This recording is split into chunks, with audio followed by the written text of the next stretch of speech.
Qu'est-ce que vous retenez de ce qu'on vient d'entendre de la parole du Seigneur ce matin?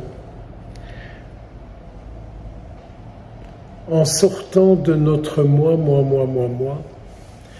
en pensant que le monde entier de croyants qui ont participé ou qui participeront aujourd'hui à l'Eucharistie entendent la même chose que vous, que moi. Car la liturgie, elle n'est pas la liturgie de l'ermite, elle est la liturgie du monde entier. C'est pour ça que je crois qu'il ne faut jamais aller chipoter là-dedans et jouer au bricoleur liturgique.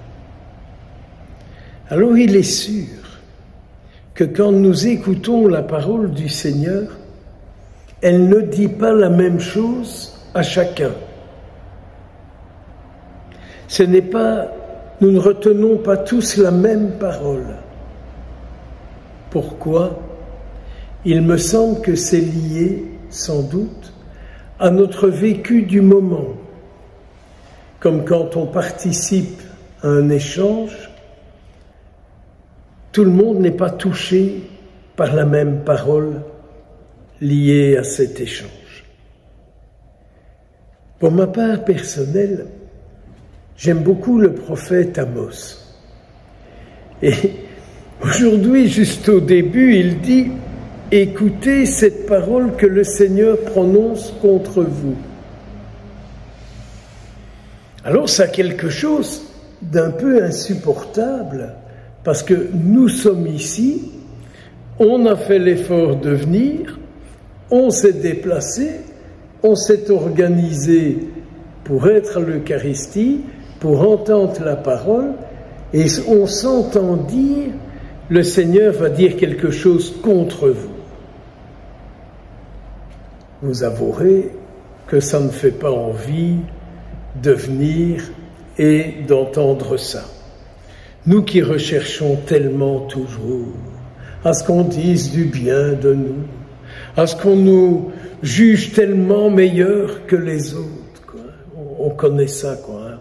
On aime bien de se faire redorer le blason, comme on dit. Et ça, en fait, le prophète de Dieu ne fait pas. En fait, le prophète de Dieu, c'est quelqu'un qui vit des temps très intimes avec Dieu et qui dit au Seigneur, mais qu'est-ce que tu aimerais qu'ils comprennent? Qu'est-ce que tu aimerais qu'ils entendent? Qu'est-ce que tu aimerais qu'ils disent, qu'ils ont entendu de toi? Ça, c'est la mission du prophète. Et donc, peut-être qu'aujourd'hui, à travers cette parole, on peut se dire, mais qu'est-ce que Dieu dit sur notre monde d'aujourd'hui?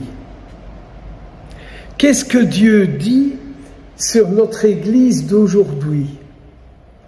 Qu'est-ce qu'il dit sur les familles? Qu'est-ce qu'il dit sur les élections en France? Car nous savons qu'hors la France, il paraît qu'il n'y a pas de salut. Qu'est-ce que Dieu dit sur ce qu'il voit de vous, de moi, de ceux qui ne sont pas ici et de tous les autres? Et donc le rôle du prophète, c'est de se mettre à l'écoute de Dieu, quoi, pour que Dieu, à travers lui, puisse avoir une parole à dire. Donc, il me semble que le Seigneur bénit notre présence aujourd'hui, parce qu'il nous invite à l'écouter pour nous-mêmes, pour nous et pour eux. Avez-vous remarqué comme c'est beau? Si vous allez voir un rien plus loin, le Seigneur, le prophète dit, le Seigneur ne fait rien sans en révéler le secret à ses serviteurs les prophètes.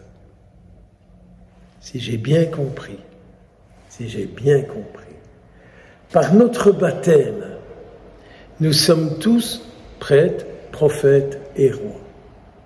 Et donc, il serait peut-être un peu temps de dire au Seigneur, mais je suis baptisé, je désire vivre mon baptême et je veux être là où je suis ton prophète. Car le prophète, c'est bien celui qui délie, quoi. C'est celui qui permet à Dieu d'être et d'être créateur du monde, des hommes, des femmes, de tous les êtres qui s'y trouvent. Et donc, si nous voulons vraiment retrouver la vie, il nous est grand temps, je crois, d'entendre ce que Dieu dit pour que nous ayons une vie de plus en plus belle. Je n'ai pas dit de plus en plus riche, n'est-ce pas? Laissez ça à Notre-Dame du Loto.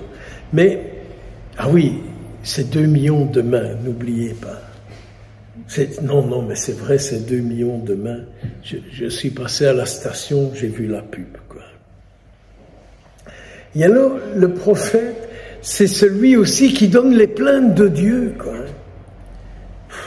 Vous n'êtes pas revenu à moi. Vous n'êtes pas revenu à moi.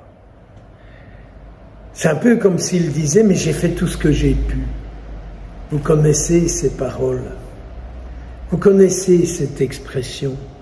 Que deux fois, nous ne disons pas cela les uns aux autres, quoi.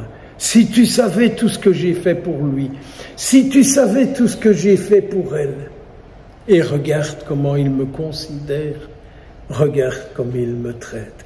Donc, Dieu se plaint parce qu'il dit, ils me font souffrir, quoi. J'essaie de les aider, je fais tout pour qu'ils reprennent vie, je fais tout pour qu'ils retrouvent leur dignité. Ils n'en ont rien eu à foutre, quoi. Ils n'en ont fait qu'à leur tête, quoi. Nous, parfois, on est encore plus violents. On dit, ben voilà, maintenant c'est fini, j'en ai fait assez, qu'il ou elle tire son plan, c'est fini. Ça, c'est les expressions que j'ai apprises par ma mère, quand elle essayait de me corriger, la pauvre. Alors, j'aime beaucoup aussi cette parole qui termine ce petit passage du prophète Amos, où le prophète dit, maintenant ça y est, hein, ça y est, c'est merveilleux, hein, maintenant ça y est, prépare-toi à rencontrer ton Dieu. Eh bien, Seigneur, je peux te dire que depuis ce matin, je fais ce que je peux pour me préparer à te rencontrer. C'est merveilleux, vous savez. C'est merveilleux. Je ne peux que reprendre alors dans l'Évangile les paroles des disciples qui ont fameusement les jetons, quoi, hein, et qui disent à Jésus, « Seigneur, sauve-nous, nous sommes perdus. Seigneur, sauve-nous, nous sommes perdus. »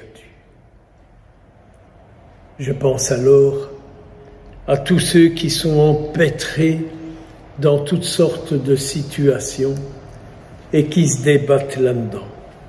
Combien d'hommes, combien de femmes sont empêtrés dans des situations et ne savent pas s'en sortir. Seigneur, je suis, nous sommes, ils sont perdus. Le Seigneur sait. Ce désir que vous avez, que nous avons, de lier notre cœur à son cœur. Et si notre cœur a un lien d'amour avec son cœur à lui, son cœur est touché par les souffrances de notre cœur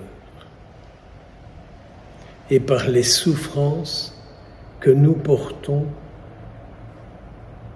d'hommes, de femmes vers lesquels le Seigneur nous envoie. Qu'il nous bénisse en cette Eucharistie, qu'il vienne par sa parole nous réconforter et nous rende cette dignité que nous cherchons, la dignité d'être, de vivre, d'agir en vraiment, en enfant de Dieu. Qu'il nous bénisse. Au nom du Père, du Fils et du Saint-Esprit.